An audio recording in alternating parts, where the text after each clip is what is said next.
तो आज बाबा की मुरली है 14 तारीख की। तो आज बाबा यही कहते हैं, जो कुछ दिखाई देता है उसे देखते हुए भी बाबा कहते नहीं देखो, क्योंकि सब खत्म होने वाला है। तो आज बाबा कहते मीठे बच्चे, इन आँखों से जो कुछ दिखाई देता है, देखो कितनी चीजें दिखाई देती है इन आँखों से, इसे देखते हुए भी नहीं देखो, इनसे ममत्व निकाल दो, क्योंकि इसे आग लगनी है, खत्म होनी है। आज का प्रश्न है, ईश्वरीय गवर्नमेंट का गुप्त कर्तव्य कौन सा है जिसे दुनिया नहीं जानती? ईश्वरीय गवर्नमेंट का गुप्त कर्तव्य कौन सा है जिसे दुनिया नहीं जानती? कौन सा है गुप्त कर्तव्य जो हम ही जानते, बाबा जानता? तो ईश्वरीय गवर्नमेंट आत्माओं को पावन बनाकर देवता बनाती। ये है बहुत गुप्त कर्तव्य जिसे मनुष्य नहीं समझ सकते।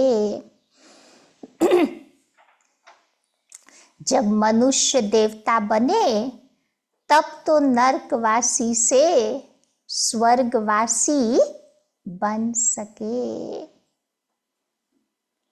मनुष्य का सारा कैरेक्टर इन विकारों ने बिगाड़ा है।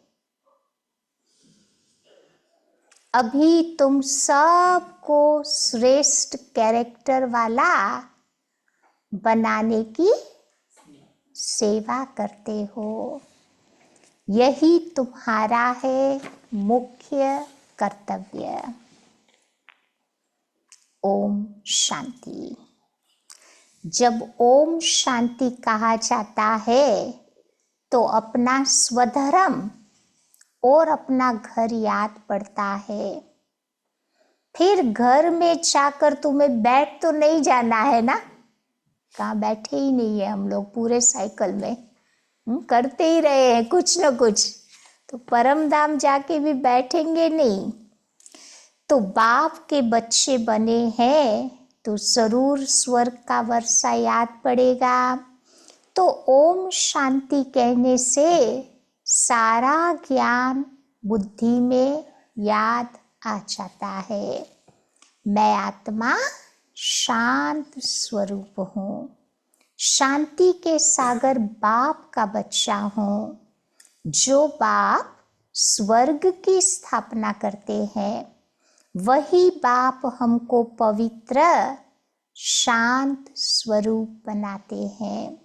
तो मुख्य बात है पवित्रता की। पवित्र दुनिया और अपवित्र दुनिया। पवित्र दुनिया में एक भी विकार नहीं। अपवित्र दुनिया में 5 विकार है। इसीलिए इस दुनिया को कहा जाता विकारी दुनिया। वो है निर्विकारी दुनिया। निर्विकारी दुनिया से सीढ़ी उतरते उतरते फिर नीचे विकारी दुनिया में आ जाते हैं। वो है पावन दुनिया, ये है पतित दुनिया। वो है राम राज्य, ये है रावण राज्य। तो समय पर दिन और रात गाए हुए हैं। ब्रह्मा का दिन, ब्रह्मा की रात। दिन सुख, रात में है दुख। रात भटकने की होती है। यूं तो रात में कोई वैसे भटकता नहीं है, बुद्धि से भटकते, शरीर से नहीं भटकते। परंतु भक्ति को भी भटकाना कहा जाता। तुम बच्चे यहाँ आए हो, बाबा के पास आए हैं सद्गति पाने के लिए। तुम्हारी आत्मा में 5 विकारों के कारण पाप थे। उनमें भी मुख्य है काम विकार, जिससे मनुष्य पाप आत्मा बनते हैं। ये तो हर आत्मा जानते हैं कि हम पतित है, भ्रष्टाचार से पैदा हुए हैं। तो एक काम विकार के कारण सारी क्वालिफिकेशंस बिगड़ जाती है। इसीलिए बाबा कहते हैं कि बच्चे इस काम विकार को जीतो तो जगत जीत, नई दुनिया के तुम मालिक बन जाएंगे। तो अंदर में बच्चों को इतनी खुशी रहनी चाहिए। मनुष्य पतित बनते हैं तो कुछ भी नहीं समझते। इस काम पर ही कितने हंगामे होते, कितनी अशांति, हाहाकार हो जाता। इस समय दुनिया में हाहाकार क्यों है? क्योंकि सभी पापात्माएं हैं। विकारों के कारण ही उसको असुर कहा जाता। तो अभी बाप द्वारा समझते हो, हम तो बिल्कुल कौड़ी मिसल, वर्थ नॉट अ पेनी थे। अब काम की जो चीज नहीं, उसे आग में जलाया जाता है। अभी तुम बच्चे समझते हो कि दुनिया में कोई भी काम की चीज नहीं है। सभी मनुष्य मात्र को आग लगनी है। जो कुछ इन आँखों से तुम देखते हो, आग लग जाएगी। अब आत्मा को तो आग लगती नहीं है। आत्मा तो जैसे इंश्योर है। आत्मा को कभी इंश्योर कराते हैं क्या?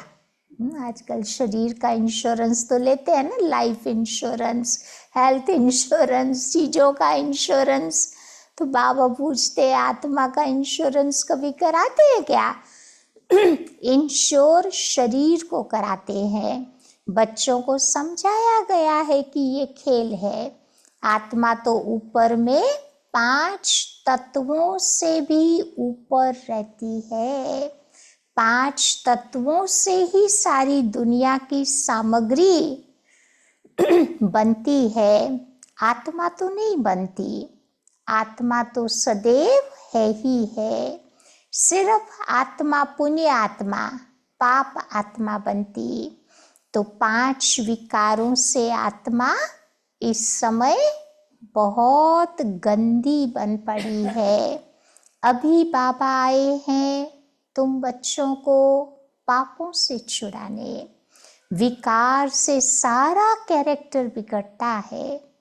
अब कैरेक्टर्स किसको कहा जाता, ये भी दुनिया में कोई को पता नहीं है। गाया भी हुआ है पांडव राज्य, कौरव राज्य। अभी पांडव कौन है ये भी नहीं पता। दुनिया के लोग नहीं जानते। पांडव माना जिनकी भगवान से प्रीत बुद्धि, कौरव माना जिनकी भगवान से विपरीत बुद्धि। तो अभी तुम समझते हो हम ईश्वरीय गवर्नमेंट के हैं। बाबा आए हैं राम राज्य स्थापन करने। इस समय ईश्वरीय गवर्नमेंट क्या करती है? तो आत्माओं को पावन बनाकर देवता बनाती है। नहीं तो फिर देवता आए कहाँ से, ये कोई नहीं जानते। इसीलिए इस पांडव गवर्नमेंट को कहा जाता, क्या कहते हैं? ऑलरेडी बाबा ने बताया, गुप्त गवर्नमेंट। तो ये भी मनुष्य, परंतु वो देवता कैसे बने, किसने बनाया? देवी देवताएं तो होते ही है स्वर्ग में।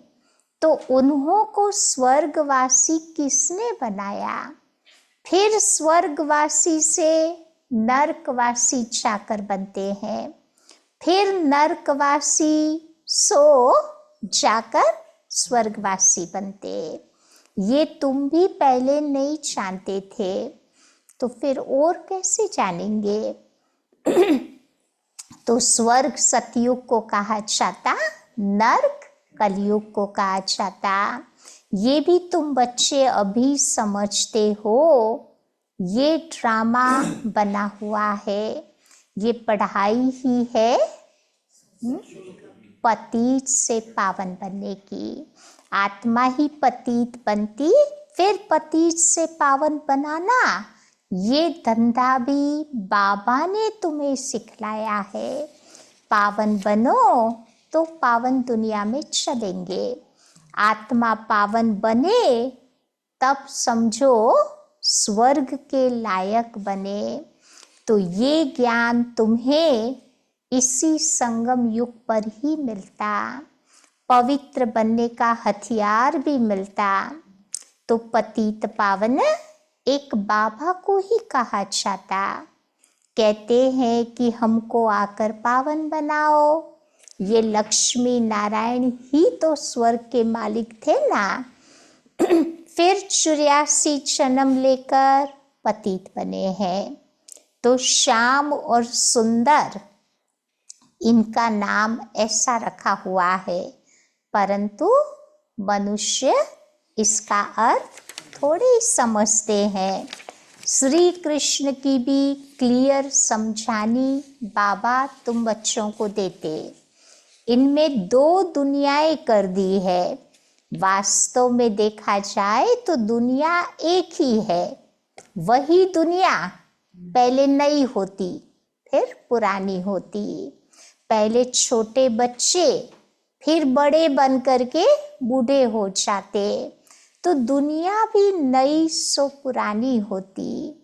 तुम बच्चों को कितना मत्था मारना पड़ता है समझाने के लिए, क्योंकि तुम अपनी राजधानी स्थापन कर रहे हो ना। इन्होंने भी तो समझा है। समझ से कितने मीठे बने हैं। तो किसने समझाया? तो कहेंगे भगवान ने समझाया। लड़ाई आदि की तो यहाँ बात ही नहीं है।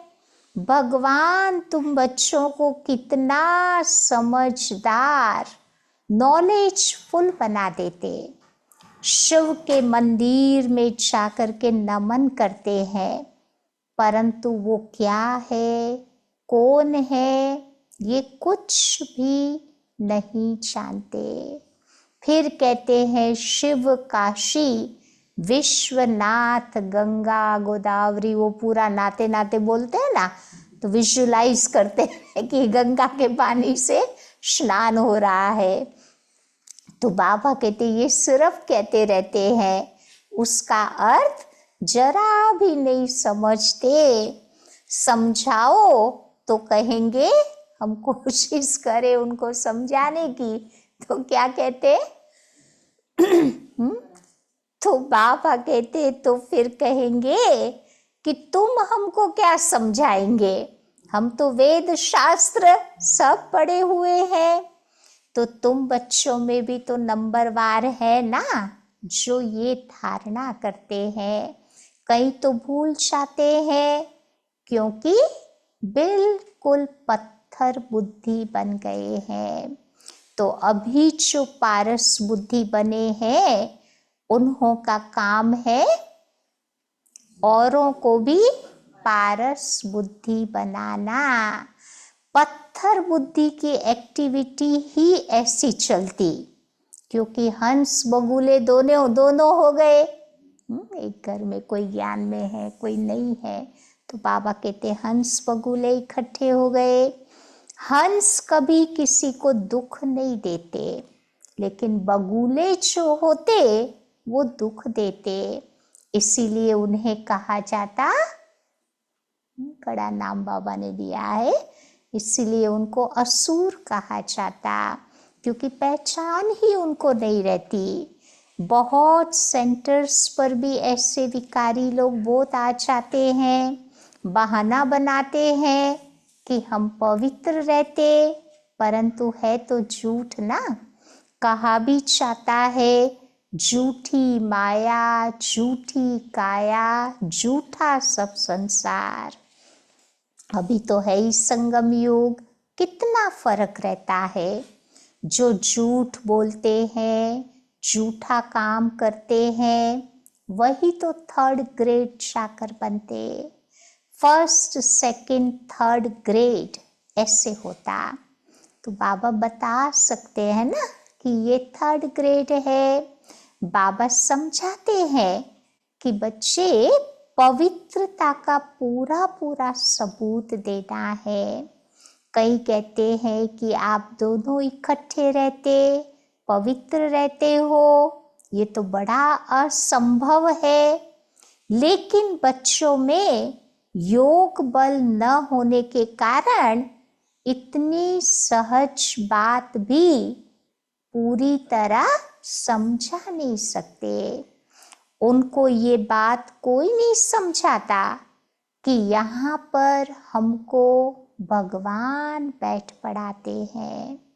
वो कहते हैं कि पवित्र बनने से तुम 21 जन्म स्वर्ग का मालिक बनेंगे। तो बाबा कहते हैं कितनी जबरदस्त लॉटरी तुम बच्चों को मिलती है। तो हमको तो और ही खुशी होती। कई बच्चे गंधर्वी विवाह करके भी पवित्र रह करके दिखाते हैं। शादी खाली करते हैं नाम मात्र, परिवार वालों को खुश करने के लिए, लेकिन बाबा कहते पवित्र रह करके दिखाते हैं। देवी देवताएं पवित्र है ना, अपवित्र से पवित्र तो एक बाबा ही बनाएंगे। ये भी समझाया है ज्ञान, भक्ति और वैराग्य। ज्ञान और भक्ति आधा आधा है, फिर भक्ति के बाद आता है वैराग्य। संगम में सच्चा सच्चा वैराग्य होता। तो अभी इस पतित दुनिया में तो तुम्हें रहना नहीं है। इस पतित दुनिया से कपड़े उतार कर घर जाना है। शरीर रूपी कपड़ा उतार के आत्मा अकेली जाएगी, क्योंकि आई थी अकेली। 84 का चक्र भी अभी पूरा हुआ। अभी हम चाहते हैं शांति धाम। तो पहली पहली अल्फ की बात तुम्हें कभी नहीं भूलनी चाहिए। अल्फ माना एक, बाबा, उसको कभी नहीं भूलना चाहिए। ये भी बच्चे समझते हैं कि ये पुरानी दुनिया खत्म जरूर होनी है। बाबा आया है तुम बच्चों के लिए नई दुनिया स्थापन करने। बाप अनेक बार नई दुनिया स्थापन करने आए हैं, फिर नर्क का विनाश हो जाता। बाबा कहते बच्चे नर्क कितना बड़ा है और स्वर्ग कितना छोटा है। तो नई दुनिया में है एक धर्म। यहाँ तो तुम देखो कितने ढेर धर्म है। फिर लिखा हुआ भी है कि शंकर के द्वारा विनाश हुआ, तो अनेक धर्मों का विनाश होता। फिर ब्रह्मा द्वारा एक धर्म की स्थापना होती। तो ये धर्म किसने स्थापन किया? ब्रह्मा ने तो नहीं किया। ब्रह्मा ही पतित से पावन बनते। मेरे लिए तो नहीं कहेंगे ना पतित पावन। शिव बाबा तो पतित बनता ही नहीं है, तो बाबा के लिए तो सदा कहेंगे पतित पावन। पावन है तो लक्ष्मी नारायण नाम है, पतित बनते तो फिर ब्रह्मा नाम पड़ता। तो ब्रह्मा का दिन, ब्रह्मा की रात, उनको माना शिव बाबा को अनादि क्रिएटर कहा जाता। बाकी आत्माएं तो है ही है, आत्माओं का क्रिएटर नहीं कहेंगे, इसीलिए बाबा को अनादि क्रिएटर कहा जाता। बाप अनादि तो आत्माएं भी अनादि है ही है। तो खेल भी तुम देखो अनादि है। ये अनादि बना बनाया ड्रामा है। स्व आत्मा को सृष्टि चक्र के आदि, मध्य, अंत के ड्यूरेशन का इस समय ज्ञान मिलता। ये किसने दिया? तो कहेंगे बाबा ने दिया। तुम 21 जन्म के लिए इस समय धनी के बन जाते हो, फिर रावण राज्य में आकर अभी धनी के बन जाते हैं, फिर रावण राज्य में आकर ऑर्फन बन जाते हैं ना। फिर तुम्हारे कैरेक्टर्स बिगड़ने लगते हैं। किस लिए? विकारों के कारण। मनुष्य तो समझते हैं कि नर्क स्वर्ग सब इकट्ठे चलते हैं, लेकिन अभी तुम बच्चों को बाबा ने कितना क्लियर समझाया है। अभी तुम गुप्त हो, शास्त्रों में देखो क्या क्या बातें बैठ के लिख दिया है, कितना सूत ही सारा मूंजा हुआ है। बाबा को ही बुलाते हैं कि बाबा हम कोई काम के नहीं रहे, अब आप आकर पावन बनाकर हमारे कैरेक्टर्स को सुधारो। ऐसे बुलाते हैं ना। खैर ये शब्द नहीं यूज करते, लेकिन कहते पतीत से आकर पावन बनाओ। उसका मतलब ही ये हो गया कि हमारे कैरेक्टर्स को सुधारो। तुम्हारे कितने कैरेक्टर्स सुधरते हैं, कई तो सुधरने के बदले और ही बिगड़ते हैं। उनकी चलन से ही मालूम पड़ जाता। आज हंस कहलाते, कल जाकर बगुला बन पड़ते हैं। आज अच्छी कंपनी में रहते, अच्छा खाते, कल फिर बाबा कहते बगुला बन जाते। देरी नहीं लगती, क्योंकि माया भी बड़ी गुप्त, जितना हम गुप्त है माया भी बाबा कहते बड़ी गुप्त है। यहाँ कुछ देखने में आता थोड़ी ही है, बाहर निकलने से सब कुछ दिखाई देता है। बाबा के साथ रहो, मधुबन में रहो, तो सब कुछ अच्छा दिखाई देता और कुछ दिखाई नहीं देता। लेकिन बाबा कहते बाहर निकालने से सब कुछ दिखाई पड़ता। फिर बच्चे आश्चर्यवत ज्ञान सुनंती सुनावंती फिर भागंती हो जाते। इतनी जोर से बच्चे गिरते जो हड़ गुड़ सब टूट जाता। हड्डियां सारी बाबा कहते टूट जाती। इंद्रप्रस्थ की भी तो बात है ना, मालूम तो पड़ ही जाता है। फिर ऐसे को सभा में आना नहीं चाहिए।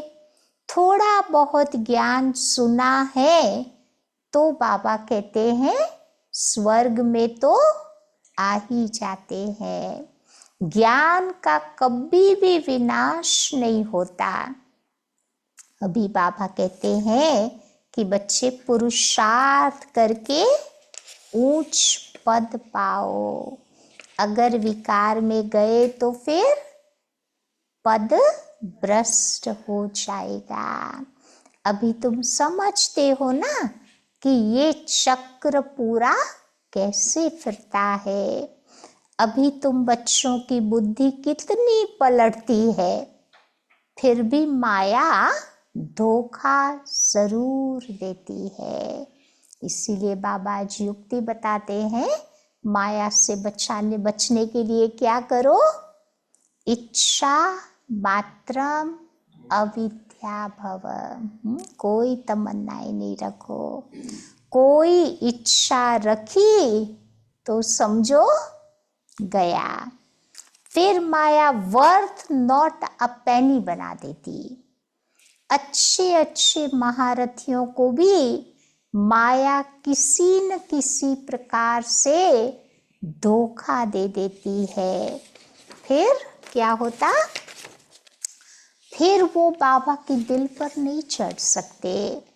कोई तो बच्चे ऐसे होते हैं जो बाप को भी खत्म करने में देरी नहीं करते। मर्डर कर देते ना दुनिया में वर्षे के कारण। अब परिवार को भी वो खत्म कर देते हैं, महान पापात्मा बन जाते हैं।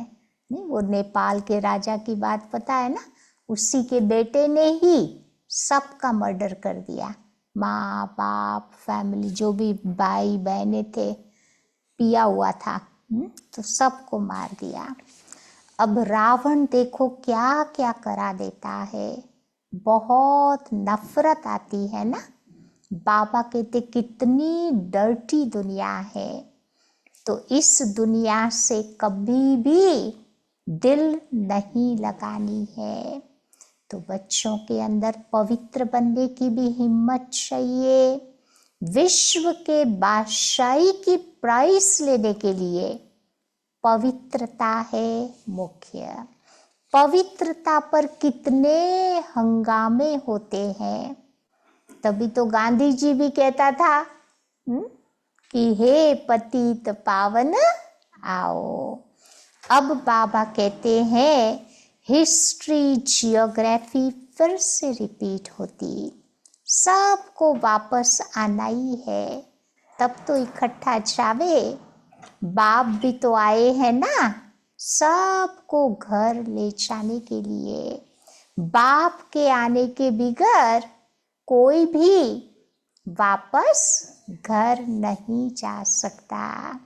अच्छा, मीठे मीठे सिकीलधे बच्चों प्रति माता पिता बाप दादा का याद, प्यार और गुड मॉर्निंग। रूहानी बाप की रूहानी बच्चों को नमस्ते। रूहानी बच्चों की रूहानी बाप को नमस्ते। धारणा पॉइंट, पहली बात बाबा बताते हैं, माया के धोखे से बचने के लिए किसी भी प्रकार की इच्छा नहीं रखनी है। इच्छा मात्रम अविद्या बनना है। दूसरी बात बाबा बताते हैं, विश्व के बादशाही की प्राइज लेने के लिए क्या करेंगे? विश्व के बादशाही की प्राइज लेने के लिए मुख्य है पवित्रता। इसीलिए पवित्र बनने की हिम्मत रखनी है। और साथ साथ दो बातें आज बाबा ने बताई, एक तो पवित्रता चाहिए, दूसरा क्या करना है, अपने कैरेक्टर सुधारने हैं। चरित्र बाबा कहते सुधारना है।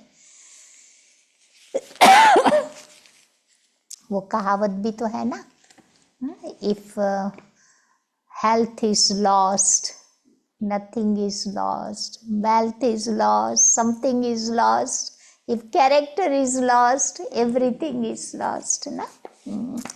तो बाबा कहते आज का वरदान है, सदा याद की छत्र छाया के नीचे, मर्यादा की लकीर के अंदर रहने वाले, माया जीत विजयी भव। सदा याद की छत्र छाया के नीचे, मर्यादा की लकीर के अंदर रहने वाले, माया जीत विजयी भव। बाप की याद ही छत्र छाया है। छत्र छाया में रहना अर्थात माया जीत विजयी बनना। सदा याद की छत्र छाया के नीचे और मर्यादा की लकीर के अंदर रहो तो कोई की भी हिम्मत नहीं अंदर आने की। मर्यादा की लकीर से बाहर निकलते हो तो माया भी अपना बनाने में होशियार हो जाती। नहीं, सीता को भी बाहर आना पड़ा लकीर के बाहर, तब रावण उठा के गया। अंदर होती तो वो नहीं आ सकता। लेकिन हम भी अनेक बार विजयी बने हैं। विजय माला हमारा ही यादगार है। इस स्मृति से सदा समर्थ रहो, तो माया से हार नहीं हो सकती। आज का स्लोगन है, सर्व खजानों को स्वयं में समा लो, तो संपन्नता का अनुभव होता रहेगा। संगम युग में कितने खजाने बाबा से मिलते हैं ना, तो बाबा कहते संभालो तो संपन्नता का अनुभव होगा। आज की अव्यक्ति पॉइंट है, अपने को निमित्त समझकर चलो तो सदा हल्के और सफलता मूरत रहेंगे। कभी सेवा कम होती, कभी ज्यादा होती, लेकिन उसका बोझ न लगे। क्या होगा, कैसे होगा, कराने वाला करा रहा है और मैं सिर्फ निमित्त बन करके कार्य कर रहा हूं। सेवाधारी अर्थात निर्माण बन, निर्माण का कार्य करने वाले, निमित्त बन, हम्बल बन, विश्व नव निर्माण का कार्य करने वाले। अगर निर्माण नहीं, मान की इच्छा है, तो समझो बोझ है, और बोझ वाला कभी भी तीव्र नहीं जा सकता। इसीलिए सदा हल्के रहकर सफलता मूरत बनो। समझा? निमित्त समझने से हल्के बन जाएंगे, सफलता मूरत बन जाएंगे। समझा? तो ये आज की अव्यक्ति पॉइंट थी।